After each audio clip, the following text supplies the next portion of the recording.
I married my best friend's widow to protect her daughter, but what happened next changed everything. The morning I stood at a courthouse in a borrowed suit with my best friend's widow beside me, the fog outside was so thick you couldn't see the ocean, even though we were only 2 blocks from the shore. Maybe that was fitting. I couldn't see clearly either, not the road ahead, not the shape of what my life was becoming, not even the expression on the face of the clerk who signed our papers with a practiced, indifferent hand.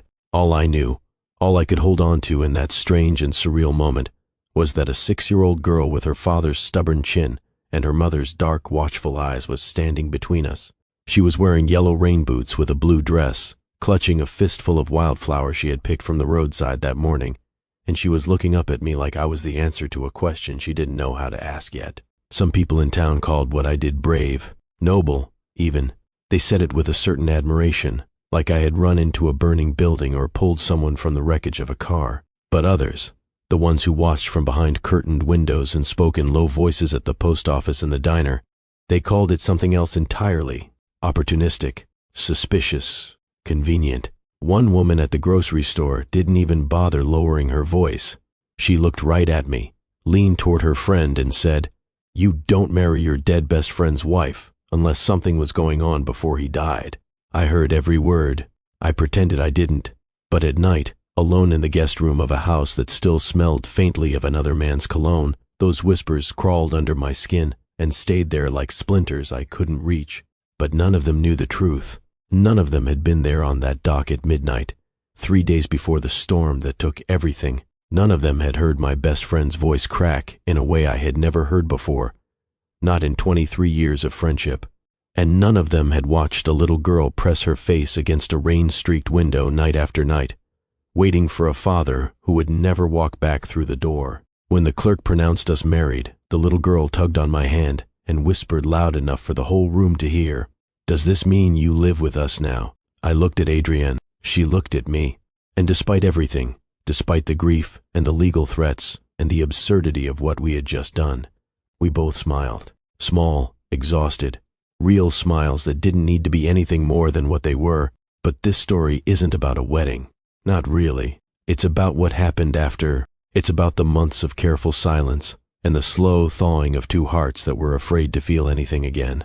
And it's about what I found inside a rusted toolbox in a garage 2 years later. A letter that changed everything I believed about why I was really there. This story contains a twist I never saw coming, and I lived it. Have you ever made a promise that seemed small at the time, just a few words spoken in the dark, but ended up defining your entire life? This is a story about grief, sacrifice, and a love that had no name until it did. If you believe in second chances and the quiet power of loyalty, hit that like button right now, subscribe if you are new, and stay until the end, because what I found in that toolbox will leave you speechless. To understand how I ended up at that courthouse, you have to understand where it all began. And it began, like most things in my life, with Theo. Theo and I were not the kind of friends who needed to explain ourselves to each other. We had grown up along the same salt-bitten stretch of the Oregon coast, 2 boys with skin knees and too much imagination, building driftwood forts between the rocks and daring each other to swim past the breakers when the tide was low. Our mothers were friends. Our fathers drank at the same bar on Friday nights. The town had maybe 3,000 people in it, and Theo and I had been inseparable since before either of us could remember why. We were different in almost every way that mattered on the surface. Theo was loud, magnetic, the kind of man who could walk into a room full of strangers and have every single one of them laughing within 30 seconds. He had this energy about him, this warmth, like he carried his own weather system wherever he went. People were drawn to him the way moths are drawn to light, not because he tried, but because he couldn't help it. He was the storm, wild and unpredictable, and impossible to ignore. I was the harbor, quieter, steadier, the kind of person people relied on but rarely noticed. I ran a small engine repair shop I had inherited from my uncle, and my days were filled with grease-stained hands and the satisfying certainty of machines that could be fixed. I wasn't exciting, and I knew it, but Theo never seemed to mind. He said once, late at night on his boat after too many beers, that I was the only person in the world who made him feel like he could sit still. I didn't know what to do with that at the time. Now I hold on to it like it's the most valuable thing anyone has ever said to me. By the time we were grown men, The town had already decided our futures. Theo would fish, like his father and his grandfather before him. He took over the family boat, a weathered trawler called the Compass Rose, and he wore that legacy like a second skin. I stayed on land, fixing engines and building things with my hands, and our adult lives settled into a rhythm that felt as natural and permanent as the tides. Weekend barbecues at his place, coffee at the harbor at dawn before he headed out, phone calls about nothing that lasted an hour, the kind of friendship where silence didn't mean distance, it meant trust. When he met Adrienne, I knew immediately she was the one. Not because he told me. Theo was private about the things that mattered most. I knew because of the way he changed around her. He got quieter, gentler, more careful with his words, like he was handling something precious, and he was terrified of dropping it. She was a marine biologist who had come to the coast on a research grant, studying tidal ecosystems and kelp forests. She was sharp, beautiful, and possessed a kind of quiet intensity that matched Theo's fire in a way I hadn't expected. She came for the science and stayed for a fisherman with calloused hands and a laugh like rolling thunder. They married on the beach in a ceremony so small the sound of the waves nearly drowned out the vows. I stood beside Theo that day as his best man, and when he looked at her, I saw something in his face I had never seen before. Not just love, certainty, like the compass inside him had finally found true north. Rosie arrived 2 years later, tiny, furious, and absolutely perfect. I was there the day she was born, pacing the hospital hallway like a fool, while nurses walked past me with knowing smiles. When Theo came out of the delivery room with tears pouring down his face and grabbed me by the shoulders and said, "She is here, Marcus, she is here," I felt something I couldn't name then and can barely name now. Something between joy and ache, like watching a door open to a room you hadn't known existed. I became Uncle Marcus, the one who showed up every weekend with wooden toys I had carved in the shop, the one who carried Rosie on my shoulders during the harbor festival, while Theo and Adrienne danced under the paper lanterns, the one who read the same picture book about a lost whale 47 times without complaint, because every time Rosie turned the last page, she looked up at me and said, "Again," and I could never say no. I was the permanent fixture in their beautiful, noisy, imperfect life, the steady presence in the background of someone else's story, and I was happy there. I want you to understand that I was genuinely, completely happy being Uncle Marcus. I never wanted more. I never imagined more. And I certainly never imagined that a night on a quiet dock would change the entire course of my existence. It was a Wednesday in late October, and the air had that particular bite to it that meant winter was done being patient. Theo and I had had a small argument the week before, something trivial about an engine part I had ordered late for the Compass Rose. It was nothing, the kind of friction that dissolves between real friends like salt in warm water, but we were both stubborn, and neither of us had called to clear the air.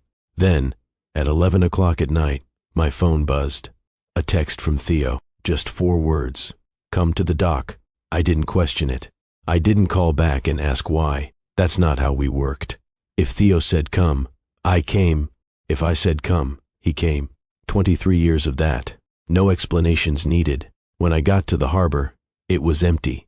The boats rocked gently in their slips, ropes creaking against the cleats, and the only sound was the low, rhythmic breathing of the ocean. Theo was sitting on an overturned crate beside the Compass Rose, smoking a cigarette, which he had supposedly quit the day Rosie was born. The cherry glowed orange in the dark, and when he exhaled, the smoke curled upward and disappeared into nothing. He didn't look at me when I sat down beside him. For a long time, neither of us said anything, and that was fine. That was how we had always been. Silence between us never meant something was wrong.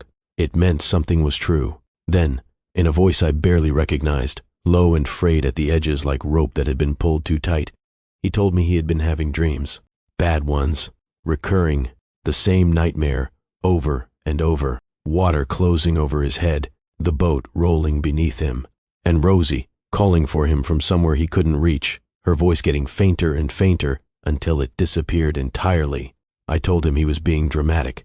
I told him to get some sleep, lay off the cigarettes, and stop watching storm footage before bed. He laughed, that deep, full-bodied laugh I had known my whole life, the one that could fill a room and make everyone in it feel warmer.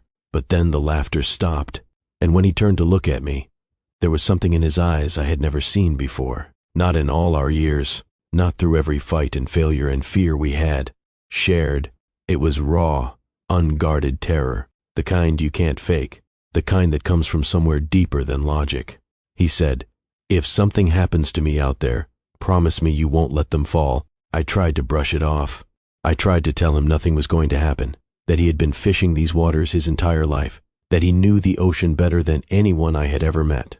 But he grabbed my arm, hard. His fingers dug into my skin, like he was holding on to the edge of something. "Promise me, Marcus." So I promised. The way you promise things at midnight on a quiet dock, believing the universe isn't actually listening. I said the words, and I meant them the way you mean things you never expect to be tested on. He let go of my arm. He took another drag of his cigarette, and then he said something I didn't understand until much, much later. He said, "You are the only one I trust." We sat there for another hour, talking about nothing and everything, and when I finally left, I looked back once. He was still sitting there, staring at the water, and the compass rose rocked gently beside him like it was breathing. 6 days later, the Coast Guard called. The squall came in on a Tuesday in November, faster than anyone predicted. The Weather Service had issued a small craft advisory, but the storm turned unexpectedly, intensified over open water, and hit the fishing grounds with a ferocity that left even the old-timers shaking their heads. 3 boats were caught out. 2 made it back. The Compass Rose was found 3 days later, capsized and tangled in its own rigging, 8 miles offshore. They recovered Theo's body on the 4th day. The Coast Guard said it was likely quick, a rogue wave, the boom swinging hard. But I didn't believe in quick mercy. I had lived beside the ocean long enough to know it didn't deal in kindness. It took what it wanted and left you to count what was missing. The funeral was held on a gray Tuesday, so heavy, the sky and the sea became one unbroken wall of lead. You couldn't tell where the water ended and the clouds began. Adrian stood at the edge of the bluff in a black dress that the wind kept pressing against her frame, making her look impossibly thin, impossibly fragile, like a piece of paper the world was trying to fold in half. She didn't cry, not once. She stared at the water with an expression I can only describe as negotiation, like she was daring the ocean to explain itself. Rosie stood beside her, holding her mother's hands so tightly her small knuckles went white, and she cried enough for both of them, loud, bewildered sobs that cut through the sound of the wind and the waves and the minister's careful words, the sound of a child trying to understand something no child should ever have to. In the weeks that followed, people did what people do. They brought casseroles wrapped in foil. They left sympathy cards on the porch. They said the right things. He was such a good man. He is in a better place now. Time will heal this. And then they went home to their own intact lives. One by one, the visitors thinned. The phone calls slowed. The world moved on, the way it always does, like a tide retreating and leaving the grieving behind like driftwood on an empty beach. But I stayed. Not because I was noble, though I would let people think that if it kept them from asking harder questions. I stayed because I physically could not leave. Because every time I drove past their house and saw the porch light still on at 2 a.m, something inside me refused to keep going. Because Rosie had started drawing pictures of boats with sad faces and showing them to me with a seriousness that cracked my heart wide open. Because the promise I had made on that dock had taken up residence inside my chest like a second heartbeat, and it would not let me rest. I brought groceries. I fixed the leaky faucet in the bathroom that Theo had always said he would get to. I mowed the lawn. I sat with Rosie on the living room floor and read her the whale book so many times I could recite it from memory. I told myself I was just being a good friend, honoring a brother, doing what anyone would do. But the truth was harder than that. The truth was that I was trying to fill a silence that had settled over their home like a fog that wouldn't lift, and I was failing, and I kept showing up anyway. Adrian held herself together with a discipline that was almost frightening to witness. She went back to work at the university within 3 weeks. She cooked meals, packed Rosie's lunch, braided her hair with steady hands every morning. From the outside, she looked like a woman who was putting herself back together, one careful piece at a time. But I saw what happened after Rosie went to bed. The way Adrian's hands trembled when she thought no one was watching. The bills she shoved into the kitchen drawer without opening, as if not looking at them could make them disappear. the half-empty bottle of wine on the counter that had been full the night before. She was surviving, not living, running on fumes and sheer maternal willpower, and both were running out. The first crack appeared 10 months after Theo's death. Adrian's research grant was not renewed. Budget cuts, they said. University. Restructuring. The position that had kept her financially afloat vanished overnight, and with it went the illusion of stability she had been desperately maintaining. The second crack came a month later, and it was the one that nearly destroyed everything. Theo's mother, a sharp and controlling woman named Marguerite, who had never fully approved of Adrienne, filed a petition for partial custody of Rosie. The legal filing claimed that Adrienne was financially unstable, emotionally unfit, and unable to provide a suitable home environment for a growing child. It cited the unpaid bills. It cited a missed parent-teacher conference that Adrienne had forgotten about during a week when she could barely get out of bed. And it cited a neighbor's testimony about hearing distressed sounds from the house late at night, which was nothing more than a mother crying when she thought her daughter was asleep. The third crack was the one that brought the whole structure to the edge of collapse. A social worker arrived at the house unannounced on a Thursday afternoon. She spent 45 minutes sitting with Rosie in the living room, asking gentle but pointed questions about her home life, her routines, her feelings. Rosie answered with the honest, devastating simplicity of a child who doesn't understand that her words are being weighed and measured.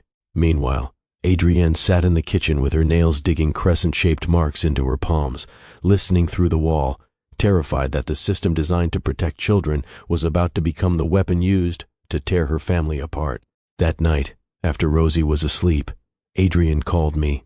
Her voice on the phone was flat and empty, stripped of everything that made it hers. Just 2 words, "Come over." When I arrived, she was sitting on the kitchen floor with her back against the cabinets and her knees drawn to her chest.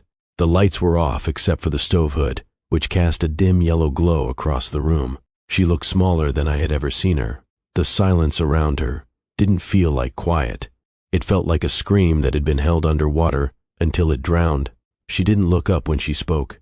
She told me that Marguerite's lawyer had called that afternoon. The petition was moving forward. A hearing had been scheduled, and the social worker's report, while not damning, had raised enough concerns about a single-parent household with financial instability that the judge might actually consider the transfer. "They are going to take her, Marcus. Marguerite will not stop until she has her, and I cannot fight this alone. I do not have the money. I do not have the stability they are looking for. I do not have." She stopped, pressed her hand over her mouth, held there for a long moment, holding something in. Then she lowered her hand and said something that rearranged the architecture of my entire life. "If I were married," she said, "if someone were here, if the court saw a 2-parent home, a second income, a stable environment, they could not say Rosie does not have a stable home. They could not take her." She didn't ask me directly, not that night.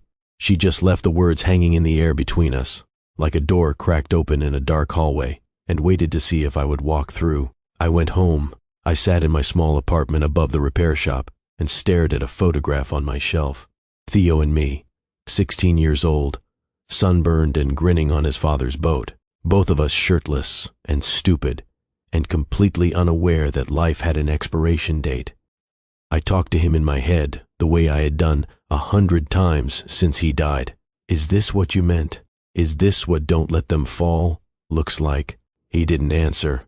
The dead never do. But somewhere between 3 and 4 in the morning, the question stopped mattering, because it wasn't about Theo anymore. It was about Rosie drawing boats with sad faces. It was about Adrienne dissolving on a kitchen floor in the dark. It was about whether I was willing to let them drown, while I stood on the shore with a promise in my pocket and did nothing. 2 days later, I went back to the house. Adrienne was at the kitchen table, and the circles under her eyes told me she hadn't slept either. I sat down across from her. I didn't know the right words, so I just said the only ones that mattered. "I will do it." She looked at me for a long time, her eyes searching mine for something. Hesitation, doubt, pity. Whatever she was looking for, she didn't find it. What she found, I think, was the same thing Theo had always seen in me: steadiness, the kind that doesn't waver because it doesn't know how. She reached across the table and placed her hand over mine, and for a moment neither of us moved. Then she whispered, "Thank you," and the two words carried more weight than anything I had ever heard spoken in my life. Now, before I tell you what happened after that courthouse wedding, I need to pause for a second. If this story is already hitting you somewhere deep, do me a favor. Drop a heart in the comments. Just a heart, nothing else. I want to see how many of you understand what it feels like to make a choice that terrifies you, but you make it anyway because someone you love is counting on you. And if you have not already, hit that subscribe button and turn on notifications. Because what comes next, I promise you, you are not ready for it. The wedding lasted 11 minutes. A courthouse office that smelled like old carpet and printer ink. A clerk who had done this 1,000 times and would do it 1,000 more. Adrian wore a gray dress, not white, never white. I wore the only suit I owned, borrowed back from a cousin who had used it for a job interview in Portland. Rosie wore her yellow rain boots and her blue dress and carried those wildflowers like they were the most important thing in the room. And honestly, maybe they were.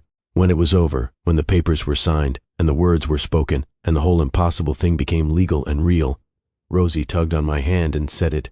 Does this mean you live with us now? And Adrian and I looked at each other, and despite everything, despite the grief and the fear and the absurdity, we smiled.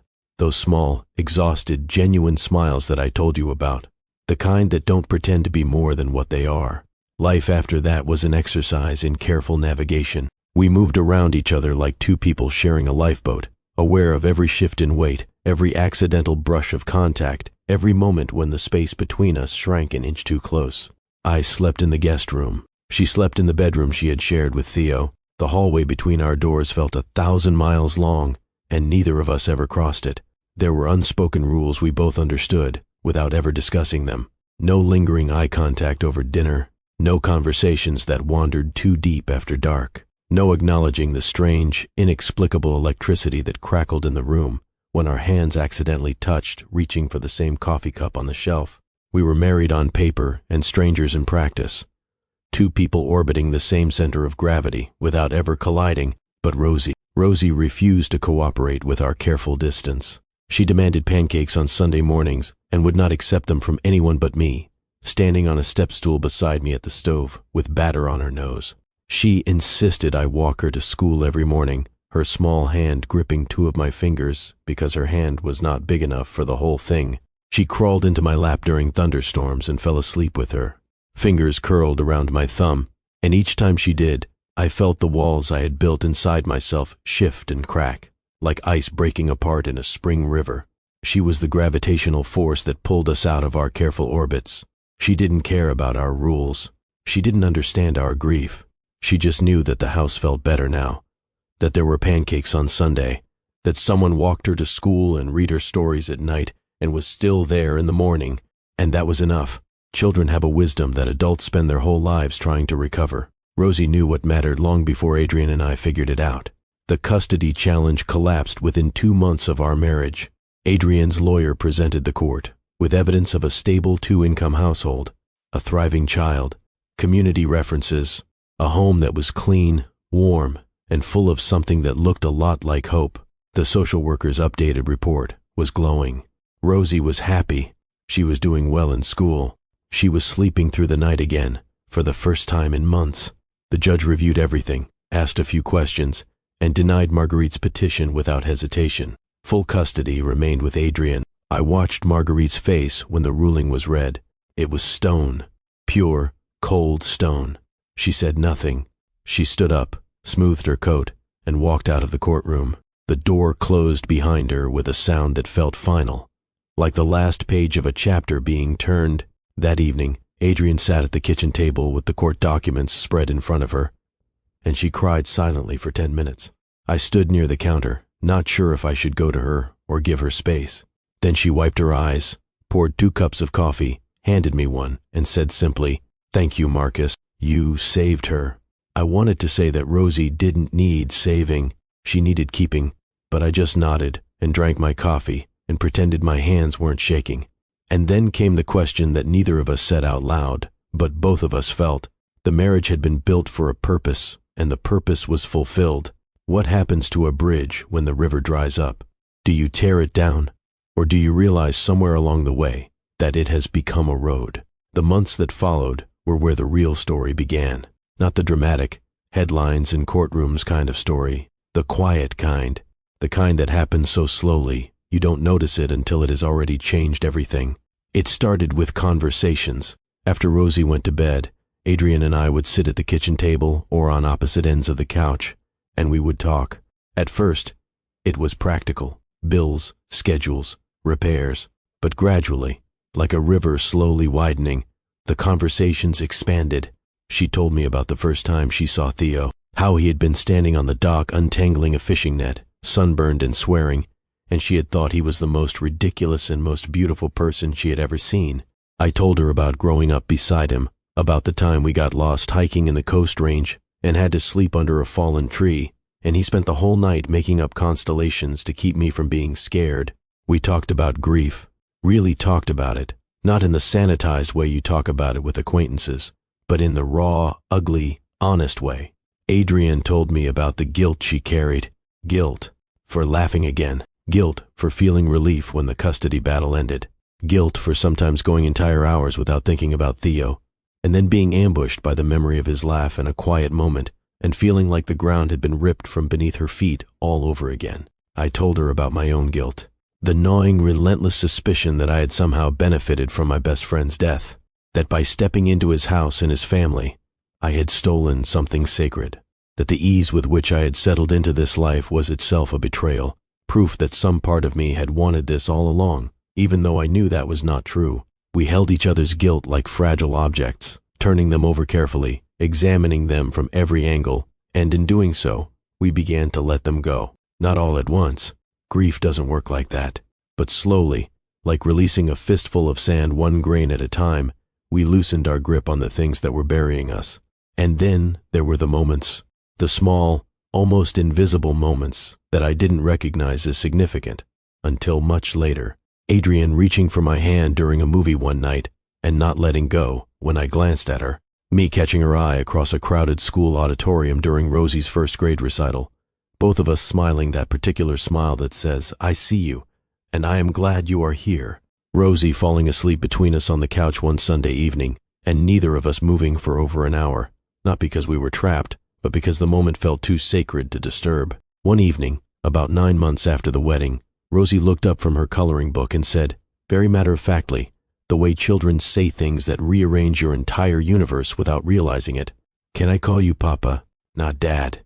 She seemed to understand instinctively, with a wisdom far beyond her 6 years, that Dad belonged to Theo. That was his name, his place, his title. It would always be his, but Papa was something new, something that didn't compete with what came before, something that was just ours. I looked at Adrienne. Her eyes were glassy, but she nodded, a small certain nod that said, "Yes, this is right." I looked back at Rosie. I told her she could call me whatever made her happy, and I kept my voice steady, but inside, I felt the enormous, terrifying, beautiful weight of what that word meant. I was not replacing anyone. I was not filling a space that had been left empty. I was building something new in the space beside it. Love did not arrive like lightning. I want you to understand that there was no single moment where I looked at Adrienne and felt the earth tilt on its axis. It was nothing like that. It arrived like the tide, so gradually, so quietly, that by the time I noticed, the water was already around my ankles, warm and undeniable. And by the time I thought about pulling back, I realized I didn't want to. I need to stop here for a moment. If you are watching this, and you have ever experienced a single moment where someone's kindness, someone's quiet, unannounced, unrequested kindness changed the entire direction of your life, I want you to write "Kindness Matters" in the comments below. I am not just saying that.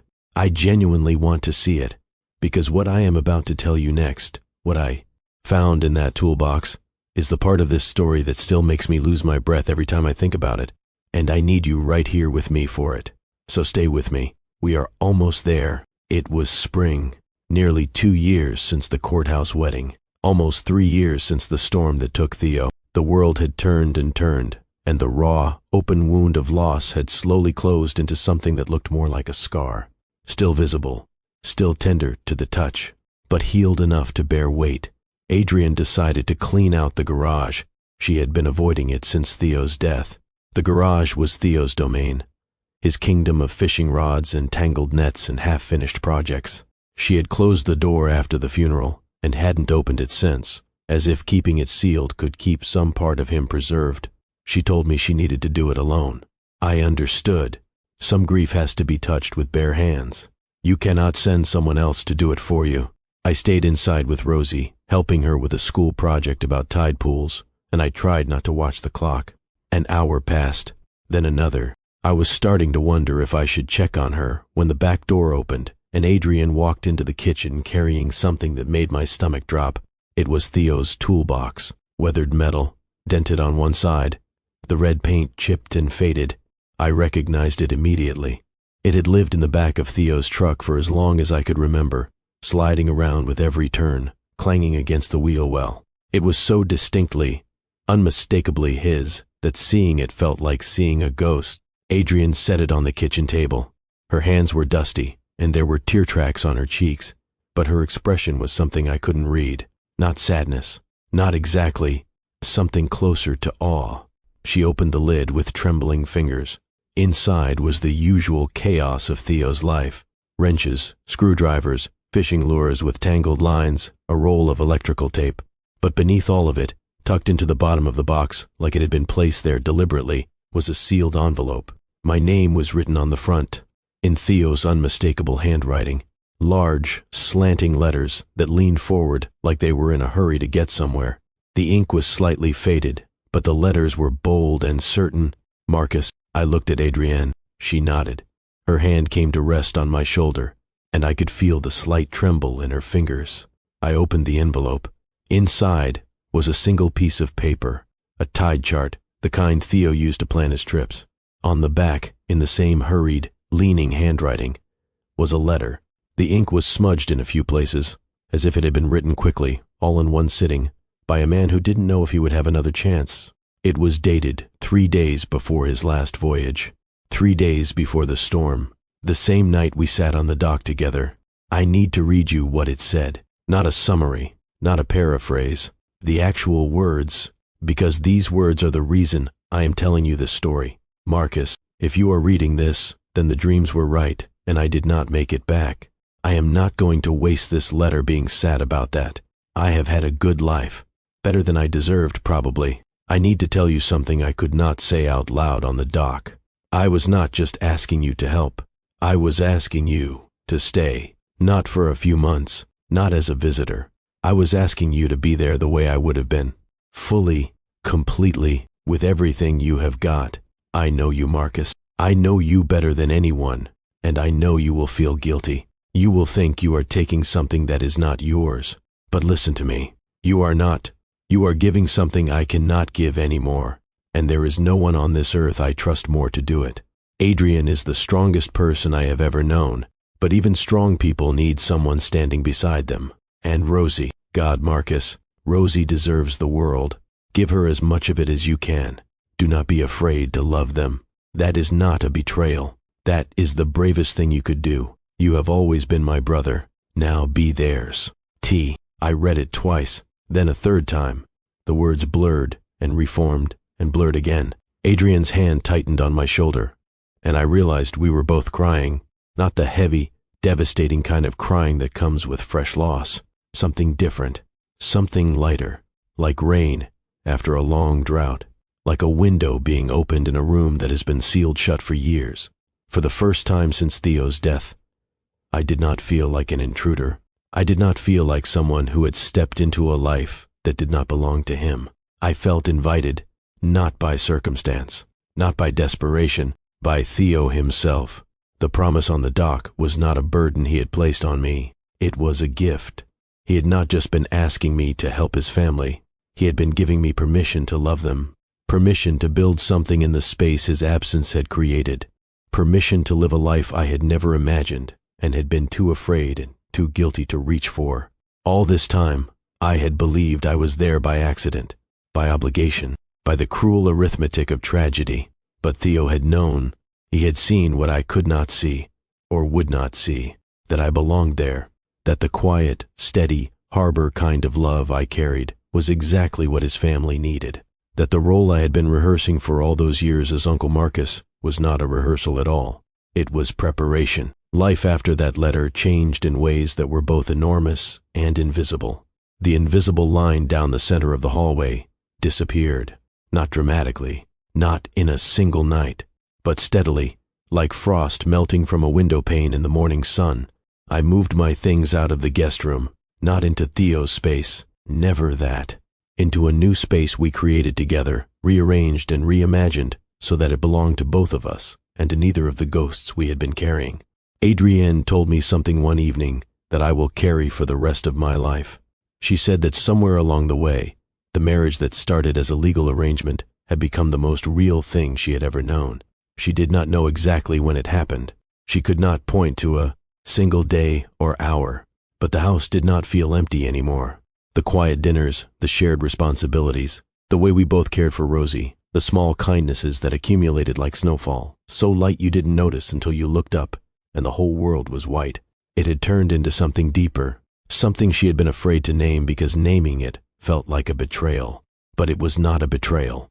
Theo's letter had told her that, and I told her the truth I had been afraid to speak, that I had not just stayed for the promise, that somewhere in the pancake mornings and the bedtime stories and the quiet conversations after midnight and the long drives to school and the arguments about whose turn it was to do the dishes, I had fallen in love, not with a memory, not with a shadow, with her, with the fierce, exhausted, unbreakable woman who had rebuilt her life from rubble and let me hand her the bricks.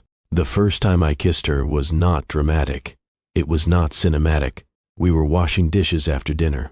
Rosie was already in bed. The kitchen was warm, and there was music playing softly from somewhere, and Adrienne had a streak of dish soap on her wrist. I reached over to wipe it off, and my hand didn't pull back. She turned toward me, and the kiss was soft and unhurried, and it tasted like forgiveness, and it felt like the first breath after years of holding. The next morning, Rosie drew a picture at school. 3 figures standing together under a bright yellow sun, the ocean behind them, blue and calm, and on the water, a small boat with a smiling face. She brought it home and taped it to the refrigerator with ceremonial pride, stepping back to admire it the way an artist admires a finished masterpiece. Underneath the drawing, in careful, uneven letters, she had written 3 words: my family. That was the moment I understood, with a clarity that felt like light breaking through clouds, that the marriage I once thought was temporary had quietly become permanent in the most important way possible. Not because of a courthouse, not because of a piece of paper, because a little girl with yellow rain boots and her father's stubborn chin had decided it was true. Years have passed now. Rosie is 12. She is tall and fierce and full of opinions, with Theo's laugh and Adrienne's sharp mind and a stubbornness that I suspect she inherited from all 3 of us. She keeps a photograph of her father on her nightstand. It's the one from the Harbor Festival, the one where he's laughing so hard his eyes are closed. And she still calls me Papa. Every morning, every night. Both of those things exist together, without contradiction. Both are true. Both are hers. The townspeople stopped whispering a long time ago. Some of them even apologized, in their own indirect coastal way. A longer nod at the grocery store. An extra pastry slipped into our bag at the bakery with a wink. An invitation to a summer barbecue that felt less like a social obligation and more like a quiet offering of acceptance. I took every one of those small gestures and held them gently, the way you hold something fragile that you never expected to receive. People still ask me sometimes whether I regret it, whether marrying my best friend's widow was a sacrifice too great, a burden too heavy, a price too steep. I used to struggle with that question. I used to lie awake cataloging everything I gave up, my solitude, my certainty, the uncomplicated shape of the life I had planned for myself. But now, when I sit on the porch in the evenings and watch the fog roll in over the harbor, the same fog that was there the morning of the courthouse, I don't think about what I lost. I think about what I found. A daughter who draws our family portrait every year and tapes it to the refrigerator like a sacred ritual. A woman whose strength takes my breath away and whose laughter sounds like the thing I didn't know I had been missing my whole life. A home that was built on grief and grew into something unbreakable. And somewhere in all of it, woven through every quiet morning and every bedtime story and every hand reached for in the dark, is the presence of a man who loved us all enough to let go and trusted us enough to hold on to each other. I did not just keep a promise. I was given a life. And the truth that still catches me off guard, even after all these years, is the simplest one of all. I did not save them. They saved me. In every way that matters, they pulled me from the water and taught me how to breathe again. Sometimes, the family you never imagined is the one that was waiting for you all along, assembled not by plan or tradition, but by love stubborn enough to survive the storm. Before I go, I want to thank you.